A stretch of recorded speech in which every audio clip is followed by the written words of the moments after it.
नमस्कार दोस्तों इस अंक में हम बात करेंगे महाराष्ट्र की राजनीति पर और ख़ास तौर से आने वाले चुनाव पर। हो क्या रहा है महाराष्ट्र के अंदर। बात करेंगे महायुति में बढ़ते हुए असंतोष की। महायुति मतलब फडणवीस, शिंदे और अजीत पवार। इनकी परिस्थितियां ऐसी हैं कि जो समझने के अगर हिसाब से देखा जाए तो काफ़ी नाजुक लग रही हैं। जो लोकसभा के चुनाव हुए थे तो हमने पाया था कि 6 जोन में हमने महाराष्ट्र को बांटा। वेस्टर्न महाराष्ट्र, विदर्भा और मराठवाड़ा। यहाँ पर टोटल 30 लोकसभा की सीटें। थाने कल्याण 6 सीट, मुंबई 6 सीट और नॉर्थ महाराष्ट्र 6 सीट, ये 18 सीटें, तो कुल 48 सीटें।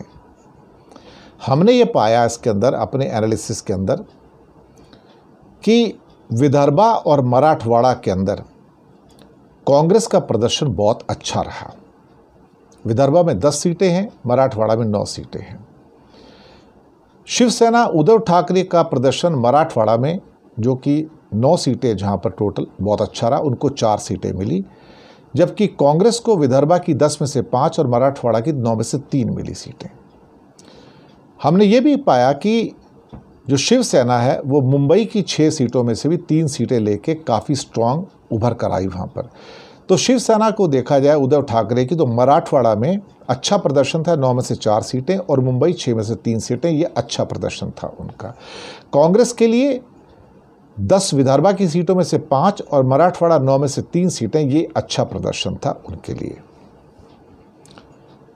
जहाँ तक शरद पवार की एनसीपी की बात थी, उनका प्रदर्शन वेस्टर्न महाराष्ट्र में बहुत अच्छा रहा। कुल 11 सीटों में से 4 सीटें उनको मिली वहाँ पर, जो कि काफ़ी मायने रखती हैं। अगर हम एनडीए की ओर से देखें तो बीजेपी का प्रदर्शन या श्री शिंदे का प्रदर्शन कोई बहुत खास नहीं था। सिर्फ एक थाने और क्या कहते हैं कोंकण एरिया में, जहाँ उनके पास कुल मिला के 6 में से 5 सीटें आईं, बाकी हर जगह वो पिछड़े हैं। अगर वोटों को भी देखा जाए तो इंडिया गठबंधन को वेस्टर्न महाराष्ट्र, विदर्भा और मराठवाड़ा जहां 30 सीटें हैं वहां पर अच्छा वोट परसेंटेज था। वेस्टर्न महाराष्ट्र में एनडीए का 43.2 के मुकाबले 47.8% वोट। विदर्भा की जहां 10 सीटें हैं वहाँ 37.1% वोट के मुकाबले 46% वोट इंडिया गठबंधन को। ये बेस्ट परफॉर्मेंस है, बेस्ट गैप है यहाँ पर। और उसके बाद मराठवाड़ा के अंदर एक और बेस्ट आता है जहां 29% एनडीए के मुकाबले 44.7% जो था 9 सीटों पर मराठवाड़ा के अंदर मिलता है। लेकिन थाने कोंकण के अंदर इंडिया गठबंधन सिर्फ 38% पे आता है, जबकि बीजेपी की और शिंदे साहब की युति जो है 47.8% पे आती है।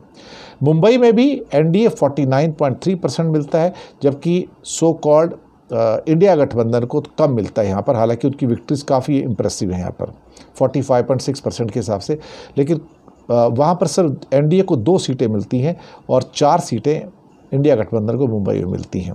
उसके बावजूद कि एनडीए का वोट बैंक ज़्यादा था, लेकिन उनका एक जगह ऐसी थी जहाँ बहुत बड़ा मार्जिन था पीयूष गोयल का, तो वो बहुत बड़े मार्जिन था, बाकी जगह मार्जिन्स कम हो जाते हैं।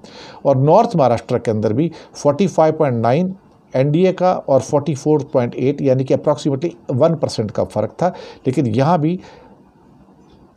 एनडीए गठबंधन को 2 सीटें मिलती है सिर्फ और इंडिया गठबंधन को 4, तो टोटल 29 सीटें थी और एक सीट पे वो देखा जाए तो सांगली से विशाल पाटिल इंडिपेंडेंट जीते थे। अगर हम 288 सीटों में असेंबली लीड्स को देखें तो कांग्रेस को 63 सीट्स में लीड थी, शिवसेना उद्धव ठाकरे 57 सीट पे लीड थी, एनसीपी शरद पवार 34 सीट पे लीड थी, बीजेपी को 80 सीटों पर लीड थी एनडीए में, शिंदे की शिवसेना को 39 सीट पे लीड थी और अजीत पवार की एनसीपी तो पूरी मिट्टी में मिल गई, सिर्फ 6 सीट पे उनकी लीड थी। अब जो बवाल जो मचा हुआ है वहाँ पर ये है कि सारा का सारा कि बीजेपी और एनसीपी जो अजीत पवार की है उस पर टसल है वेस्टर्न महाराष्ट्र की 21 असेंबली सीटों के लिए। तो ये अजीत पवार कहते हैं कि हमने पहले एनसीपी ने सीटें सारी जीती थी वेस्टर्न महाराष्ट्र के अंदर, तो हम ये पूरा का पूरा हमारे पास आना चाहिए, लेकिन ये देने को तैयार नहीं है। वहाँ पे बीजेपी सारी 21 सीटें चाहती है, अजीत पवार ये सारी 21 सीटें चाहती हैं। वहाँ पर बवाल मचा हुआ है और 4 जो सीनियर लीडर हैं वहाँ पर जो एक दूसरे के खिलाफ, यानी कि बीजेपी और अजीत पवार के जो लोग हैं वो आपस में एक दूसरे के खिलाफ बहुत बड़े संख्या में they are voicing their concern and गाली गलौज तक की नौबत आ रही है। बीजेपी के 3 बड़े स्टालवर्ड बीजेपी छोड़ने जा रहे हैं वहाँ से, हर्षवर्धन पाटिल, समरजीत घाटगे और गणेश हाके, जो कि जिनको अहमदपुर सीट से वो भी छोड़ने जा रहे हैं और ये शरद पवार की एनसीपी ज्वाइन कर सकते हैं बहुत जल्दी। इसके अलावा एनसीपी अजीत पवार के रामराज निम्बालकर भी छोड़ने जा रहे हैं और वो भी शरद पवार की एनसीपी वापस ज्वाइन करने जा रहे हैं। अब इसका मकसद क्या हुआ कि जो इनको सीटें कॉन्टेस्ट करने को चाहिए थी वो मिल नहीं रही हैं, क्योंकि वहाँ पे बीजेपी लड़ना चाहती तो अजीत पवार लड़ेंगे नहीं, तो इनको फिर कहाँ जाएंगे, तो फिर ये एनसीपी शरद पवार के पास वापस जाना चाहते हैं। इसके अलावा 2 और बीजेपी के जो लीडर हैं, उत्तम राव जानकर और प्रशांत परिचारक, ये भी इस समय दोनों के दोनों जो है ये एनसीपी शरद पवार को ज्वाइन कर सकते हैं। ये 2 और बीजेपी के हैवी वेट लीडर्स हैं, ख़ास तौर से इनकी जो कॉन्स्टिट्यूंसी है वो सोलापुर के आसपास की हैं।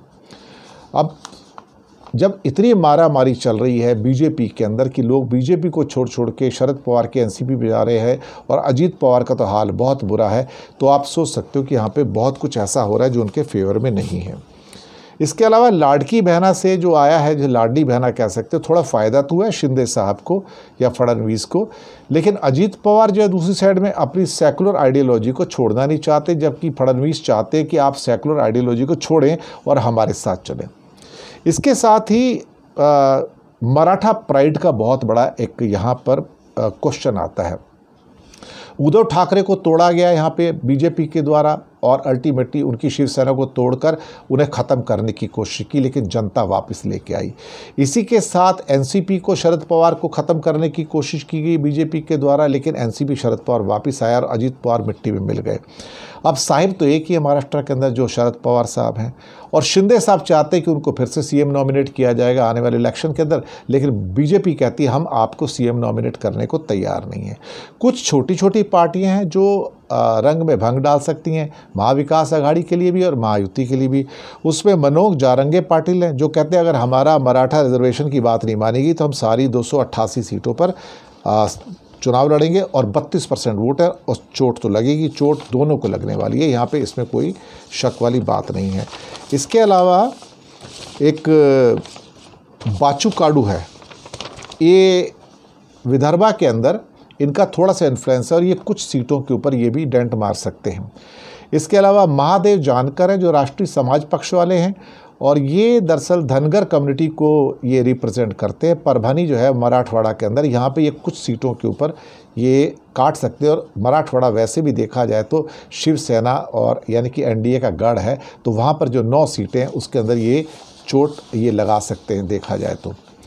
रविकांत तुपकर जो हैं ये विदर्भा के अंदर है। विदर्भा में तो वैसे भी 10 सीटें हैं, 10 में से 6 सीटें तो इंडिया गठबंधन के पास थी, तो ये थोड़ा बहुत वहाँ पर तुपकर जो हैं ये महाराष्ट्र क्रांतिकारी आघाड़ी इनकी पार्टी का नाम है और ये शायद 25 सीटें पर चुनाव लड़ने जा रहे हैं। एक फैक्टर यहाँ पे अब लास्ट में 3 फैक्टर मैं और डिस्कस करूँगा जो इम्पोर्टेंट फैक्टर है महाराष्ट्र में। प्रकाश आंबेडकर वंचित बहुजन आघाड़ी, और ये चाहते हैं कि इनका अभियान है आरक्षण बचाओ और ये काफ़ी सीटें छीन सकते हैं विधानसभा में। हालांकि इनकी कोई लीड तो मिली नहीं थी बहुत ज़्यादा, लेकिन इन्होंने कम से कम नहीं तो कुछ सीटों पे लोकसभा की जो थी वो 4 सीटों पे कम से कम इन्होंने असर डाला था और इंडिया गठबंधन को चोट पहुंचाई है 2024 के लोकसभा चुनाव में, इसमें कोई शक वाली बात नहीं है। तो प्रकाश आंबेडकर की जो है 20, 25, 30 सीटों के ऊपर अच्छी पहुंच रहेगी, यानी कि कुछ सीटें वो जीत भी सकते हैं और इंडिया गठबंधन को नुकसान पहुंचा सकते हैं। राज ठाकरे 288 सीटें तो नहीं लड़ रहे, 200 से 225 सीटें लड़ रहे हैं। उनको करीब 30-40 सीटें लड़ने के लिए चाहिए थी गठबंधन में, एनडीए में। एनडीए इनको भाव दे नहीं रहा है, जबकि पहले मोदी जी ने इनको मंच पर बुलाया था। लेकिन now he is feeling hurt और मुझे कुछ ऐसा महसूस हो रहा है कि शायद ये कुछ सीटों पर जो चुनाव लड़ने जा रहे हैं 200 से 225 सीटों पे, तो ये शायद शिवसेना उद्धव ठाकरे को चोट पहुंचा सकते हैं, लेकिन इनका वोट बैंक मुश्किल से 1% के आसपास है, तो बहुत ज़्यादा नुकसान पहुंचाएंगे मुझे नहीं लगता है। और कल्याण रूरल की एक सीट थी, थोड़ा बहुत उनका इम्पैक्ट है कल्याण एरिया में और नासिक एरिया में। इसके आगे राज ठाकरे की कोई हैसियत भी नहीं है, हस्ती भी नहीं है। एक पार्टी जो थोड़ा डेंट मार सकती है रियल टर्म में, वो एक्चुअली एमवीए के साथ आना चाहती है, लेकिन एमवीए उनको ले नहीं रही है, वो है एआईएमआईएम, जो कि असदुद्दीन ओवैसी की पार्टी है। और वो उसको बीजेपी की बी टीम माना जाता है, एक तरह से मोदी का एजेंट माना जाता है उनको। सबको पता है कि वो जहाँ भी खड़े करते हैं तो महाविकास आघाड़ी को मुस्लिम वोट लेके नुकसान पहुँचाते हैं। और शायद ये स्वाभिमान पक्ष के राजू शेट्टी के साथ मिलके ये करीब 52 सीट्स पर ये लड़ना चाहते हैं। और मराठवाड़ा और औरंगाबाद एरिया में इनका काफ़ी प्रभाव है और काफ़ी सीटों पे प्रभाव डालते हैं। मोर्शी, अमरावती, दानू ये एरिया में भी थोड़ा सा प्रभाव है। दानू एरिया में राजू शेट्टी का प्रभाव है। देखते हैं क्या होता है, लेकिन हाँ मुझे लगता है कुल मिला के जो छोटी छोटी पार्टियां हैं ये करीब करीब 40 से 50 सीटों पर 288 में, जिसमें खास तौर से प्रकाश आंबेडकर और एआईएमआईएम, और ख़ास तौर से अगर जारंगे पाटिल, मनोज जारंगे पाटिल, जो कि सारे उनके आजकल संघर्ष चल रहे हैं, अगर वो खड़े करते हैं तो वो सबको हानि पहुंचाएंगे। वो एनडीए को भी हानि पहुंचाएंगे और इंडिया गठबंधन को भी हानि पहुंचाएंगे।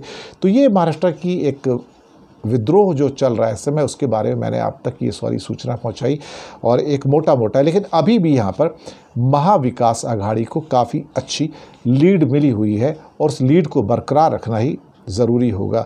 और हाँ, बदलापुर का जो केस है वो भी एमवीए के फेवर में जा रहा है, जहाँ पे यौन शोषण हुआ है। शिवाजी की मूर्ति का केस है वो भी एमवीए के फेवर में जा रहा है। नीतीश राणे ने मुसलमानों को जो गालियाँ दी है वो भी फेवर में जा रहा है। आम आदमी पार्टी ने घोषणा की है कि 36 सीटों पर लड़ेंगे यहाँ पर वो, और ख़ासतौर से शहर की सीटों पर मुंबई में, बाकी कहीं नहीं लड़ेंगे। लेकिन उनकी कोई हस्ती नहीं है, उनका 1% वोट भी मिल जाए तो बहुत बड़ी गनीमत है। तो ये था महाराष्ट्र के ऊपर हमारा एक छोटा सा पैकेज। उम्मीद है आपको पसंद आया होगा। शुक्रिया आपका।